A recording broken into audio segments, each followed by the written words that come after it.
우리 사랑의 교회 성도님들의 수준을 테스트해 보겠다는 생각을 가지고 앞에 질문을 사실은 썼는데 뭐 질문할 것도 없고 제가 그래요. 제가 제 삶이 어떤 예를 들어서 A라는 물건을 구입했잖아요. A라는 물건을 구입했는데 써보니까 별로 안 좋아. 근데 옆에 있던 사람이 A보다 B가 훨씬 좋다고 와서 얘기를 해주는 거예요. 가서 보니까 확실히 B가 A보다 훨씬 좋겠더라고. 그래서 나도 생각이 그런 거예요. 괜히 A 샀네. 한번 물어보고 B 살 걸. 그러고 A를 처분하고 바로 B로 가서 물건을 사는 겁니다. 우리가 사는 삶이 다 이렇거든요. 어떤 제품을 구입해서 품질이 떨어진다고 생각하면 다른 사람이 같은 제품인데도 다른 사람이 쓰고 있는 좋은 제품을 자기도 구입하고 싶어 하는 것이 우리 사람들의 통상적인 성품이에요. 성품. 그래서 세상의 기업들이 참 굉장히 힘들어요. 기업을 경영하는 사람들이 굉장히 힘듭니다. 뭐 우리가 크게 평가할 건 아니지만 가령 예를 든다면 삼성이라는 회사와 애플이라는 회사가 계속 이렇게 경쟁하는 모습을 우리가 보잖아요. 그러면 거기에서 살아남기 위해서는 굉장히 서로가 얼마나 많은 연구를 하고 또 경쟁을 하고 그럴 거라고요. 근데 이런 한 예를 이제 제가 말씀을 드리면 여러분들도 아실지 모르겠어요. 지금도 사실 유명하잖아요. 만약에 여러분들이 쿠쿠밥솥을 살 거냐, 코끼리 전자밥솥을 살 거냐 그러면 사람들이 막 분분하겠죠. 어떤 사람은 쿠쿠 산다, 어떤 사람은 코끼리 전자밥솥 산다, 이렇게 분분하겠지만 당시에 코끼리 전자밥솥이 세계를 주름잡고 있을 때에 한국의 유명한 뭐 공관 대작들 부인이나 이런 내노라 하는 이런 이름을 들먹이면 다 알만한 사람들의 부인들이 일본으로 원정을 가서 자기 것도 자기 거지만 이웃집 거, 옆집 거, 이모, 뭐 고모 할 것 없이 다 숫자별로 막 사서 들어올 때가 있었어요. 그래서 한 사람이 코끼리 전자밥솥을 5개, 6개씩 사오니까 통관하는 세관에 있던 말단 직원 하나가 좀 상당히 좀 정의로운 사람이었겠죠. 아니면 부유한 사람들이 그렇게 나가서 좋은 것들을 많이 사갖고 들어오는 데 대한 반감일 수도 있었을 거고. 그래서 통관하는 그 창고에 앉아있던 세관이 화가 나니까 나와서 이 밥솥은 한 사람이 하나밖에는 통관할 수가 없습니다. 그러고 나머지를 다 뺏더라고 보는 데서 그냥 드라이버로 다 빵꾸를 내버렸어요. 그러니까 이제 경악을 하잖아요. 비싸게 주고 샀는데 거기에는 뭐 소위 말해서 뭐 부인도 있을 것이고 이제 이런데 그런 상황이 벌어지고 어쨌든 일이 다 수습이 됐어요. 수습이 됐는데 그 다음 날 이 말단 세관 직원이 잘려버린 거예요. 이게 무슨 얘기냐 하면 세관, 이 국세청에 있는 세관에 있는 높은 사람들이 그 외압을 막아주지를 못한 거예요. 야, 그딴 놈이 있어, 그거 잘라버려. 그러니까 그냥 잘려버린 거예요. 나라와 민족을 위해서 정의감을 가지고 그렇게 했는데 그런 압력에 못 이겨서 잘려버린 거죠. 이런 상황이 있고 난 뒤에 어느 날 갑자기 대한민국의 전자밥솥 회사가 하나 등장합니다. 사실은. 그 대한민국의 전자밥솥 회사가 하나 등장하는데 이게 제 기억으로는 한 1년 채 못 가서 망해버렸어요. 사실은. 첫째 망한 이유가 첫째는 뭐냐 하면은 당시 기술이 좀 모자랐어요. 코끼리 전자밥솥은 안에 그 유리처럼 되어 있는 열판이 있는데 그 유리처럼 되어 있는 열판을 아주 잘 만들어서 밥을 하고 보온을 해도 냄새가 안 났어요. 그런데 처음 만드는 이 한국의 전자밥솥이니까 이 안에 그 유리로 되어 있는 그 보온 열판을 잘 못 만들어서 밥을 해서 갓 먹을 때는 별로 모르는데 보온을 해놓고 나면 색깔이 좀 검게 변하고 밥맛이 이상해지는 거예요. 그러니까 한국의 국산 제품이라고 좋아서 샀던 사람들이 밥을 해 먹어 보니까 이건 아니다 싶단 말이에요. 그러니까 그 소비자들이 전부 마음을 다 돌려버리고 어디로 가냐 하면 코끼리 전자밥솥으로 가버리는 거예요. 당연히 망하죠. 안 팔아주는데 누가 그 장사 없잖아요. 이길 수가 없잖아요. 결국 망했습니다. 망했는데 제가 지금 생각해보면 요즘처럼 예를 들어서 유니클로 불매운동을 했다. 그래서 한국에 있는 유니클로 매장이 수없이 많은 매장들이 문을 닫고 전 세계에서 문을 닫는 이런 상황이 벌어져 버렸다.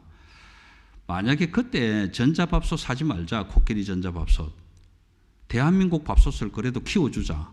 이렇게 해서 좀 제품이 안 좋아도 대한민국 사람들이 똘똘 뭉쳐서 그걸 사줬다면 아마 지금쯤 그 이름이 남아있었을 거예요. 그렇죠? 아마 지금쯤은 코끼리 전자밥솥하고 그 밥솥이 아마 이렇게 대등한 관계로 막 서서 경쟁할 수 있었을 거예요. 삼성이나 애플처럼. 그런데 우리 한국 사람들이 그 밥솥을 한 번 써보고는 다 이건 아니다 그러고 안 사줘 버린 거예요. 기업이 망할 수밖에 없죠. 그 기업의 기업주가 배삼룡 씨입니다. 그 배삼룡 씨가 자기가 번 돈을 다 투자해가지고 만든 밥솥 회사가 유니버설 전자밥솥이에요. 근데 그 유니버설 전자밥솥이 그냥 이름도 없이 사라져버린 거예요. 코끼리 전자밥솥에 완전 게임이 안 되는 거예요. 사람들이 사주질 않는 거야. 만약에 이 제품이 좀 못하다. 그렇지만 한국 사람이 만든 거다. 한국 기업 키워주자. 아니 축구하고 복싱할 때는 맨날 머리띠 메고 대한민국 응원하면서 왜 밥솥 사는 데는 그렇게 못해주는지 모르겠더라 이 말이에요. 미들급 챔피언 와지마 고이치하고 유제두가 일본 오사카에서 했잖아요. 고베에서인가 했는데 전부 다 머리띠 메고 태극기 메고 가가지고 막 유제두 이기라고 얘기하고 이랬는데 15라운드 마지막에 이상하게 비틀거리면서 무릎 탁 꿇고 져버렸잖아. 와지마 고이치한테. 그래갖고 응원 갔던 사람이 다 실망하고 돌아왔잖아요. 돌아오고 뭐 커피집에 있던 사람 막 커피잔도 집어던지고 뭐 이런 식으로. 그렇게 열성 있는 한국 사람인데 왜 기업에 대해서는 그렇게 냉정했을까? 지금도 생각해보면 참 묘한 그런 감정이 있어요. 감정이 있는데 결국 그 와지마 고이치하고 유제두 시합에서 마지막 평가가 어떻게 났냐면 판정성이잖아요. 뭐 KO돼서 넘어진 것도 아니고. 그런데 그때 당시에 후문이 이제 일본 뭐 이런 신문들이 후문을 내기를 뭐라고 하냐면은 술 접대를 받았다, 뭐 그다음에 무슨 뭐 성 접대를 받았다, 뭐 이래가지고 완전 이제 체력이 다 다운된 상태에서 시합을 15라운드까지 끌고 갔긴 했지만 다 이긴다고 했던데, 다 유제두가 이긴다고 했는데 와지마 고이치한테 져버렸단 말이에요. 이런 그 국가적인 감정을 놓고 얘기를 하자 보면 사실은 좀 똘똘 뭉치기라도 해야 되는데 지금도 한일전 축구하면 난리 나잖아요. 그런데 기업은 그렇지 않거든요. 기업은. 왜냐하면 축구는 내가 갖다 쓸 건 아니잖아요.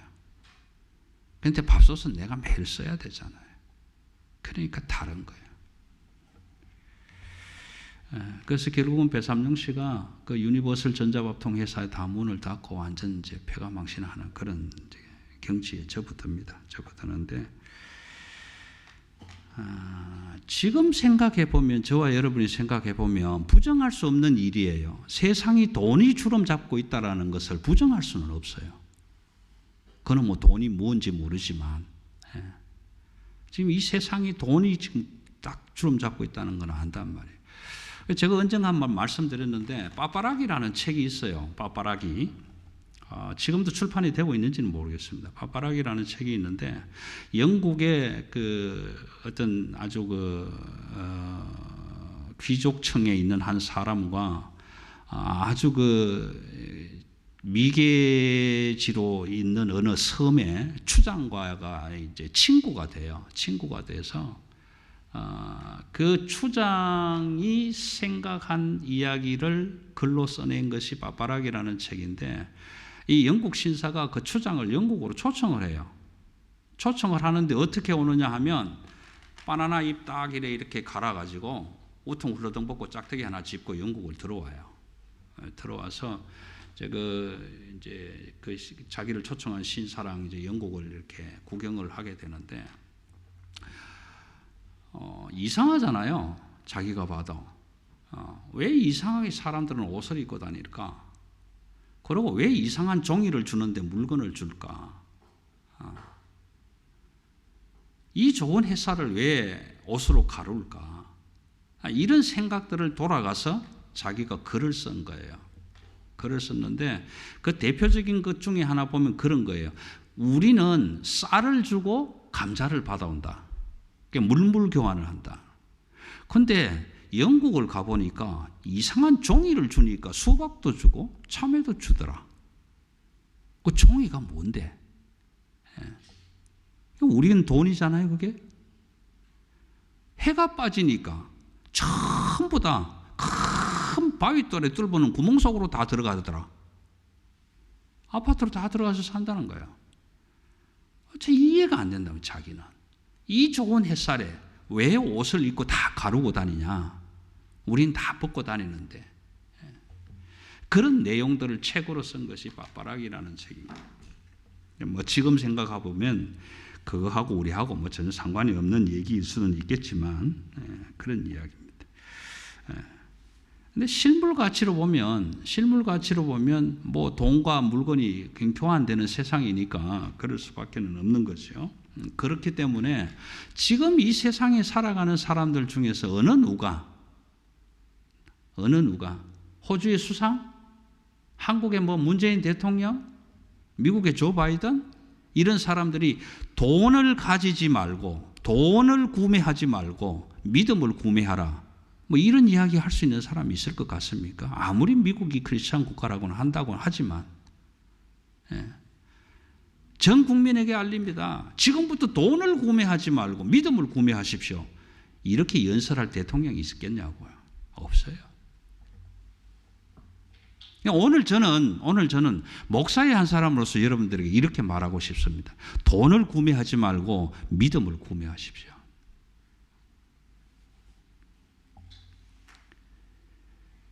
그 일을 아브라함이 시작을 해요. 아브라함이 시작을 합니다. 12장에서 사실은 결론을 못 내렸습니다. 제가. 하나님은 믿음의 소비자를 왕으로 세우신다. 제목을 그렇게 썼는데 그 제목을 완성을 못했어요. 사실은. 잘 못하고 설교를 마쳤는데 오늘 그 연장선상에서 13장을 이야기를 좀 하고 싶은 거예요. 아브라함은 하나님의 부름을 받고 세상에 오만 잡신들이 다 있었지만 한 번도 자기한테 말하지 않았고 찾아오지 않았는데 하나님이라는 이름도 몰랐던 그 신이 찾아와서 내가 너를 가나안 땅에 보내겠다. 내가 지시할 땅으로 가라. 아비 친척 본토를 떠나라. 그래서 떠나서 갔어요. 갔는데 기근을 만났어요. 아니 갔으면 좋은 일이 생겨야지 왜 기근이 오냐고. 그래서 그냥 딱 그대로 이 제품이 아니네. 바로 바꿔버립니다. 하나님이 분명히 믿음으로 가라고 그래서 그 믿음 가지고 갔는데 믿음만큼이 아무것도 일어나지 않고 오히려 그 양식이 떨어지고 가난하고 춥고 배고픈 상황이 생기니까 이건 아니구나. 그러면 단칼에 잘라버리고 애굽으로 가요. 애굽으로 갔는데 애굽으로 가서 좋아졌으면 좋은데 거기 가서 뭐 마누라도 뺏길 뻔하고 뭐 오만 이상한 일들을 다 당합니다. 당했는데 마지막에 제가 말씀드렸다시피 12장 마지막에 가면 하나님이 거짓말한 아브라함 자기를 꾸중한 거 아니에요. 아브라함아, 넌 믿음 가지고 가라. 네가 왜 그 모양 것을 했냐. 이게 아니라 애꿎은 바로 왕을 찾아가서 하나님이 너 왜 그렇게 했어? 그 여자는 걔 부인이야. 아니 하나님, 걔가 동생이라고 했어요. 쓸데없는 소리 하지 마. 그러고 바로를 꾸중을 하고 거기에 따른 보상을 아브라함이 받게 됩니다. 아브라함이 받게 되는데 오늘 13장에서는 어떤 일이 생기느냐 하면은요.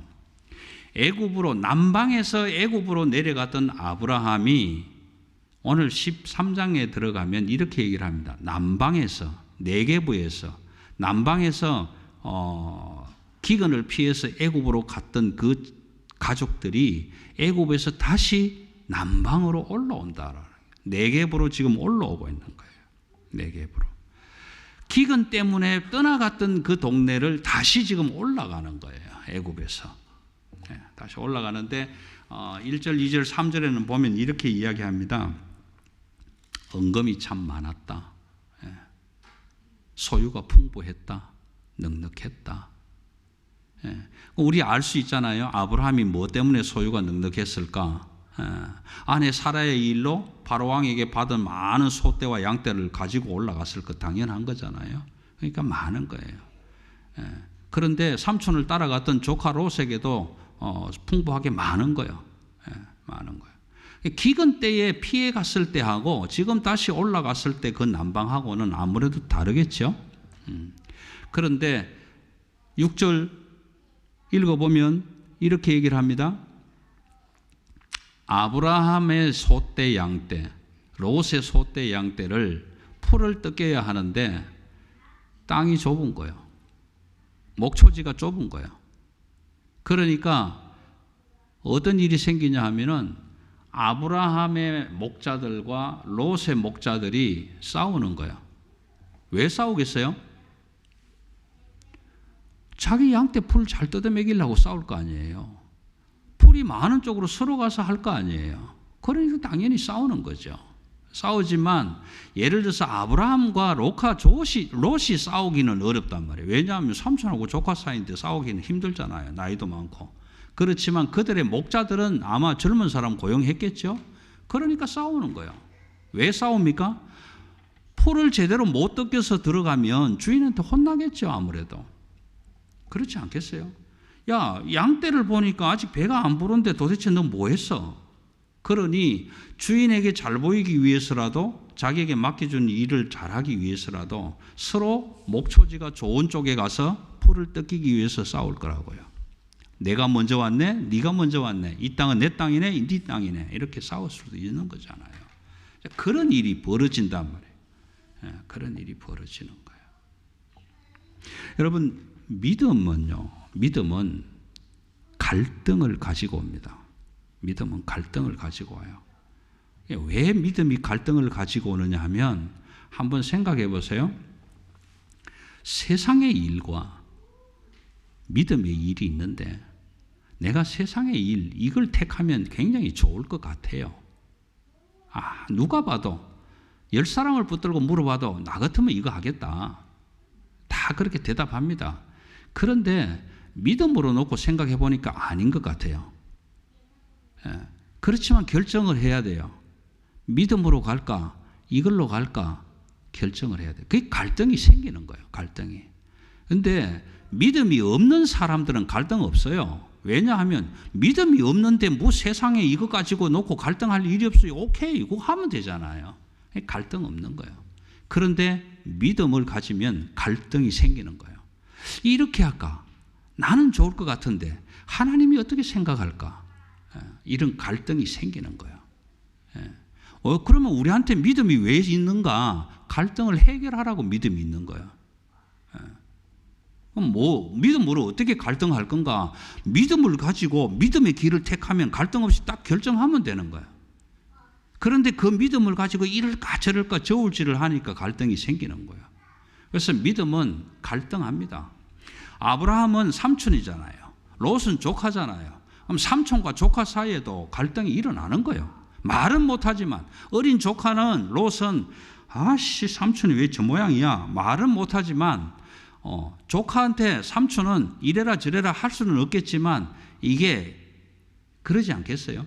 목자들이 싸우고 있는데 못 본 척하고 있을 것 같아요? 다 알잖아요. 다 안단 말이에요. 여러분, 중국도 가만히 있어요. 미국도 가만히 있어요. 그런데 남북한이 지금 찌그랑찌그랑 하는 거예요. 해결 안 돼요. 그러면 해결 누가 하느냐? 미국하고 중국하고 만나서 야, 남북한 엎치자. 그래버리면 끝날 수 있는 거예요. 그런데 아무도 얘기 안 하는 거예요. 왜 그래요? 자기들 이익 때문에 그런 거예요. 그 속에서 오늘 아침에 잠시 뉴스 보니까 북한에서는 미국이 큰 실수를 했네. 거기에 대한 엄청난 보상을 받을 거네. 어쩌네. 엄포를 놓고 지금 이런 이야기를 하고 있는 것 같아요.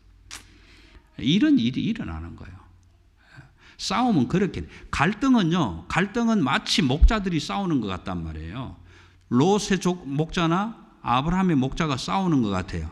이거냐, 내 거냐, 네 거냐, 내 거냐, 내가 먼저냐, 네가 먼저냐, 이걸 놓고 싸우고 있지만 그 갈등을 해결하기 위해서는 믿음의 사람이 등장을 해야 돼요.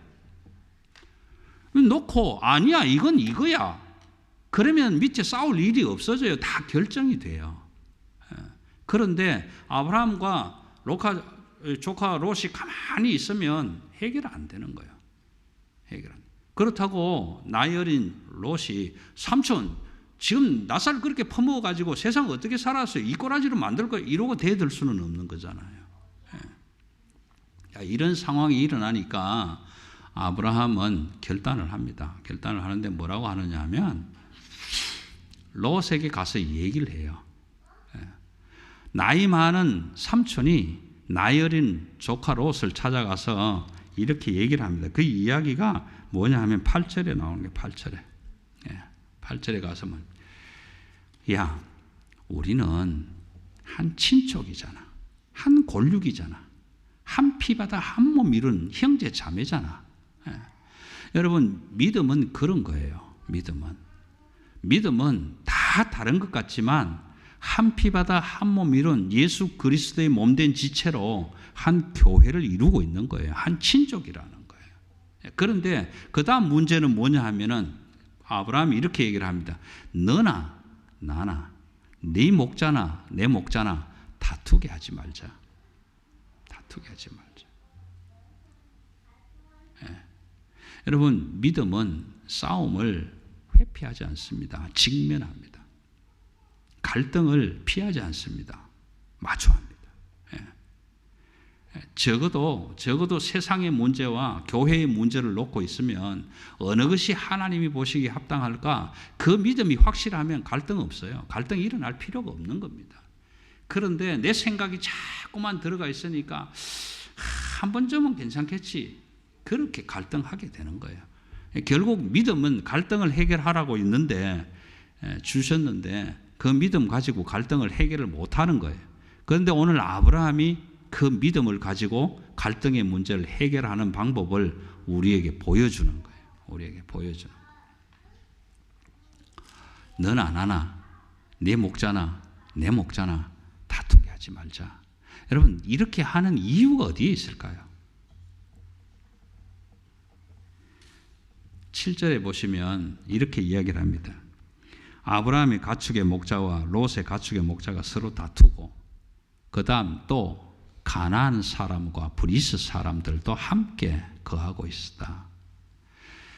여러분, 이 7절 이 현장이요, 오늘 우리가 살아가는 현장입니다.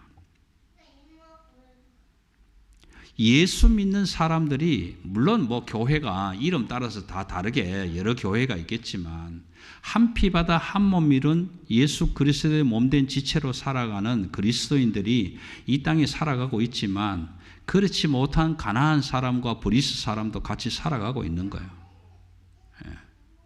그래서 그 사람들이 다 우리를 지금 바라보고 있는 거예요. 바라보고. 이걸 제가 좀 각색 한번 해볼게요. 창세기 12장에서 아브라함은 조카 롯을 데리고 가나안으로 갑니다. 남방 땅으로 가요. 그러면 가나안 사람과 브리스 사람이 봅니다. 새 식구가 왔네? 저 어디서 굴러먹다 온 놈들이지? 식구가 제법 많네? 그랬는데 왔다가 얼마 있지 않아서 어느 날 싹 사라지고 없는 거예요. 얼마 전에 왔던 놈들 어디 가고 없네? 기근이 왔다고 어디 딴 데로 간 모양이구나. 그 사람들만 애굽의 양식이 있는 줄 알았겠어요? 가나안 사람들도 알고 브리스 사람도 알았을 거라고. 그들도 갈 수 있었을 거라고. 그런데 그렇지 못하고 아브라함만 간 거예요. 왜? 그건 자기 땅이 아니잖아요. 고향 땅이 아니잖아요. 자기는 어차피 이동해야 되는 나그네잖아요. 그러니까 우선 급하니까 양식을 위해서 애굽으로 갔단 말이에요. 갔는데 어느 날 갑자기 원래 사라졌던 쟤들이 또 왔네? 이번에는 제법 은금이 풍부하게 소떼 양떼도 많네? 어디 가서 돈 벌어서 왔나 보다. 부자 돼서 왔나 보다. 그렇게 왔는데 은금이 많고 풍부하고 양떼가 많고 가축대가 많다 보니 목자들이 싸운단 말이에요. 쟤들 봐라. 한 집에서 사는데 맨날 싸우네. 저러다가 언제 좀 쪼개질 것 같은데? 우리 보면 그렇잖아요. 옆집에서 매일 남편이 술 먹고 들어오거나 뭐 여하튼 이상하게 이런 일이 일어나서 싸움이 잦아지면 저 한 달 지나면 이혼하고 딴 데로 갈 것 같은데 이런 생각 당연히 하는 거잖아요. 가나안 사람과 브리스 사람, 오늘 세상 사람들이 이 아브라함의 교회를 보듯이 보고 있는 거예요. 쟤들 맨날 싸우네. 저 곧 쪼개질 것 같은데. 이런 소리가 들리겠죠? 우리 교회처럼. 저 교회 맨날 싸우네. 목사가 장로와 목사, 집사들이 맨날 싸우네. 저 곧 쪼개질 것 같네. 없어질 것 같네. 그러다 보면 없어져요. 세상 사람들은 그렇게 바라보는 거예요. 그러니까 아브라함은 믿음을 사용합니다. 그 전까지는 믿음을 사용하지 않았어요. 애굽에 가서도 당신 너무 이뻐. 아내라고 그러면 빼들어갈지도 몰라. 그러니까 동생이라고 하자. 이렇게 변칙으로 살았지 믿음을 쓰지는 않았습니다. 무슨 소리야. 당신이 아무리 이뻐도 하나님이 지키시는 여자야. 걱정하지 마. 이렇게 믿음을 써야 되는데 그렇게 쓰지 않단 말이에요. 그런데 지금은 어떻게 믿음을 씁니까?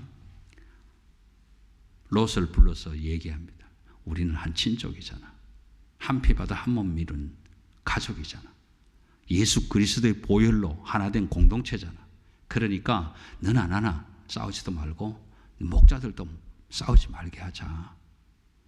그게 얼마나 좋으냐. 그렇게 얘기하면서 그 다음 이어지는 글이 진짜 기가 막힌 거예요. 뭐라고 합니까? 봐라. 네 앞에 온 땅이 있지 않냐. 이게 전부 다 하나님 주신 우리 땅이잖아. 그러니까 네가 나를 떠나면 좋겠다. 나를 떠나면 좋겠다.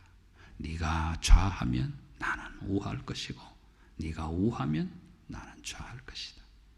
여러분, 이 본문은요 정말 기가 막힌 본문입니다. 그럼 나이 많은 아브라함이 어린 조카를 불러갖고 저 같으면 이럴 거 아니야. 야, 이 새끼야, 똑바로 안 해? 확 그냥 까버리려면 이렇게 얘기할 수도 있을 텐데 어린 조카를 불러서 온 땅이 네 앞에 있지 않냐. 네가 왼쪽으로 가면 나는 오른쪽으로 가고 네가 오른쪽으로 가면 나는 왼쪽으로 갈게. 그러니까 나를 떠나라. 여러분, 이쯤 되면 나이 어린 롯이 삼촌 아브라함에게 뭐라고 하면 좋겠어요?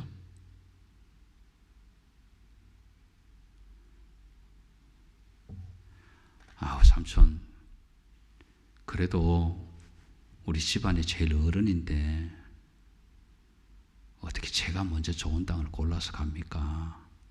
삼촌이 알아서 가시면 저는 삼촌하고 좀 떨어져서 다른 데 가서 제가 양을 치겠습니다. 뭐 이래야 좀 겸손해 보이고 그렇지 않겠어요?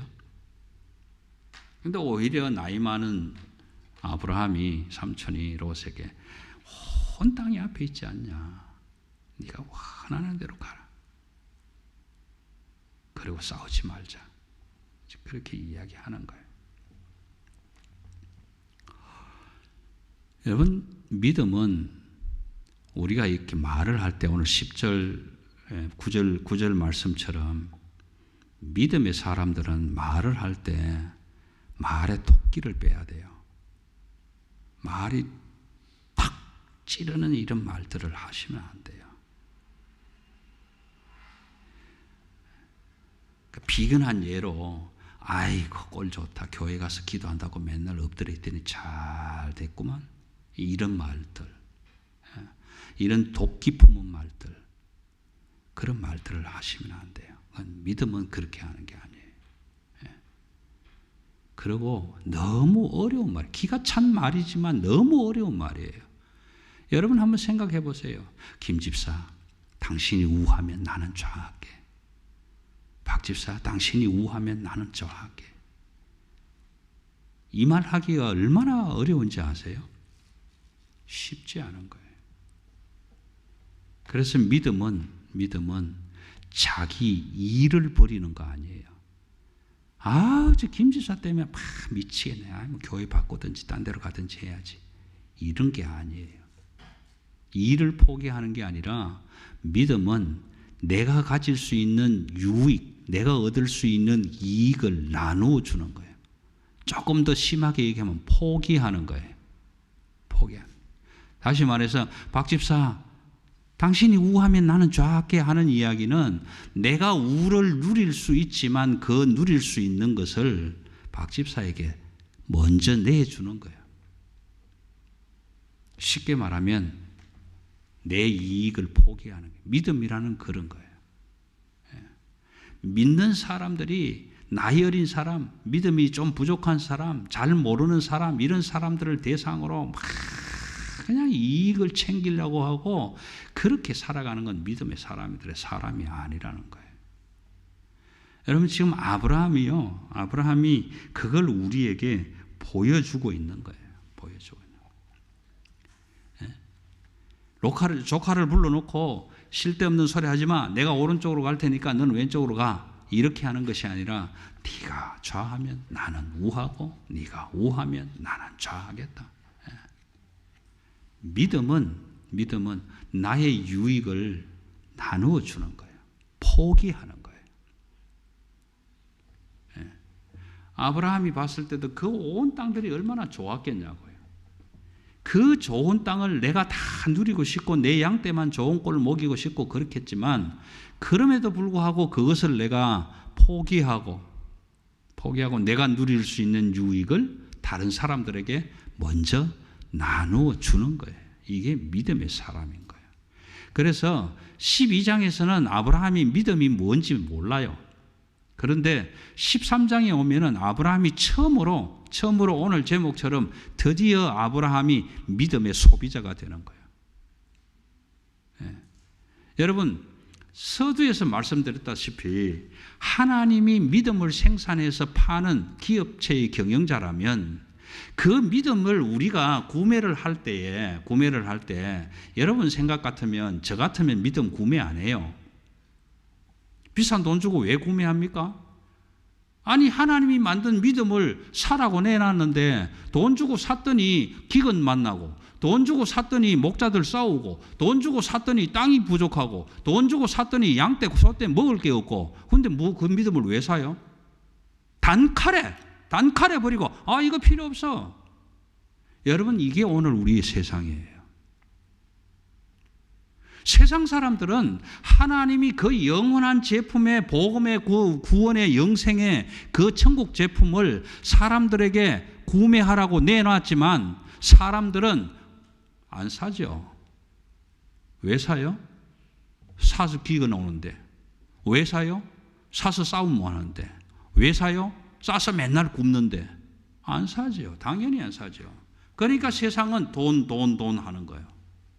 그런 세상에서 아브라함은 돈을 찾아간 것이 아니라 다 자기 유익을 포기하고 내놓는 거예요. 이게 믿음의 사람들이 가는 길이에요. 그래서 지난 주간에 제목을 그렇게 붙인 거예요. 하나님은 믿음의 소비자를 왕으로 세우신다. 이게 다음 주일 설교할 내용입니다. 그런데 아브라함이 믿음을 사용하는 소비자가 됐으면 그 경영자 되시는 하나님은 알까요? 모를까요? 당연히 알잖아요. 여러분들 냉장고 사고 청소기 사고 밥솥 사고 이렇게 하면 그 카드 나오잖아요. 카드에서 이름 적어갖고 보내면 워런티 이런 거 하잖아요. 제가 얼마 전에 청소기 사갖고 배터리가 자꾸 모자라가지고 한번 바꿔 끼운다고 갔어요. 갔더니 제가 또 가니까 딱 제품 딱 보더니 하는 말이 이거 혜나가 산 거네? 딸이 산 거야. 다 알고 있어요. 다. 누가 소비자인지. 하나님은 누가 믿음을 소비하고 있는지 아신단 말이에요. 그 믿음을 비록 기근이 오고 비록 뭔가 잘못되는 것 같고 비록 갈등이 오고 비록 고통이 오고 어려움이 오는 믿음이지만 그럼에도 불구하고 끝까지 언젠가는 내가 이 믿음을 또 사고 또 구매하고 또 사면 하나님이 어느 날 영원한 제품으로 나한테 허락해 주실 거야. 그 믿음 가지고 계속 구매하면 하나님은 그 믿음의 소비자를 왕으로 세우신다. 여러분 그렇다고 생각합니까? 그런데 세상 사람들은 그렇지 않잖아요. 그게 뭐 필요 있어? 지금 쓰지도 못할 걸. 이게 믿음의 사람과 믿지 않는 사람의 차이예요. 차이. 그래서 첫 시간에 말씀드렸다시피 세상에서 바라보는 비전의 마지막은 죽음이지만 하나님의 사람들의 비전의 마지막, 하나님의 꿈의 마지막은 영원한 생명으로 가는 거예요. 그런데 그게 지금 안 보이잖아요. 그래서 세상 사람들은 그 믿음을 구매하지 않습니다. 좋아하지 않아요. 오늘 저는 이 말씀을 마무리하면서 이렇게 권면하고 싶습니다. 좀 모자라도, 좀 부족해도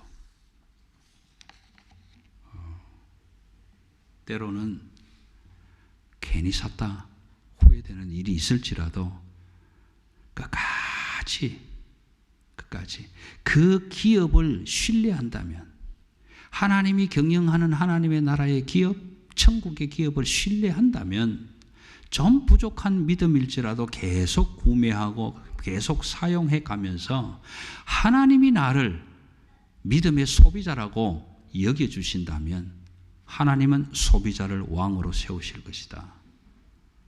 여러분, 그 하나님이 어떻게 왕으로 세우시는지 그 내용은 다음 시간에 우리가 함께 나눠볼 것입니다.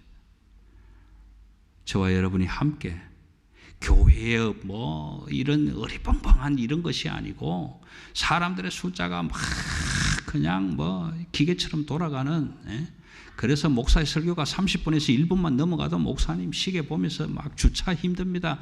이런 기계적인 이런 것들이 아니라 저와 여러분의 삶 속에 개입하시는 그 하나님의 믿음의 경영자가 나를 어떻게 믿음의 소비자로 세우시며 내가 믿음을 소비하는 소비자가 되었을 때 그 하나님은 나를 어떻게 그 나라의 왕으로 세우시는지를 기대하고 소망하고, 그래서 늘 그 믿음을 삶의 현장 속에서 사용하시는, 구체적으로 소비하시는 그런 믿음의 소비자들이 되시기를 주님의 이름으로 축원합니다. 기도하겠습니다.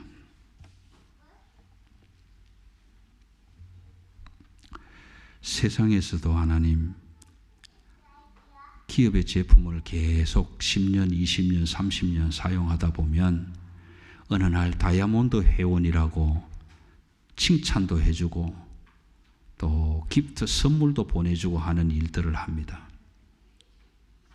그러나 하나님 나라의 기업은 그런 선물이 없는 것이 아니라 때로는 엄청나게 놀라운 축복들이 꾸러미로 쌓여져서 오지만 그것을 세상에서 바라보지 못하는 눈들 때문에 믿음을 구매하고자 마음 가지는 사람들은 자꾸만 없어지고, 믿음을 구매했다가도 기근을 만나고 갈등을 만나고 어려움이 오면 단칼에 바꿔버리고 교회를 떠나고 하나님을 버리는 사람들이 날로 많아져 가는 이 세상에서 어떻게 우리가 하나님 나라의 믿음의 소비자가 되어야 할지 오늘 아브라함을 통해서 한번 생각해 보았습니다.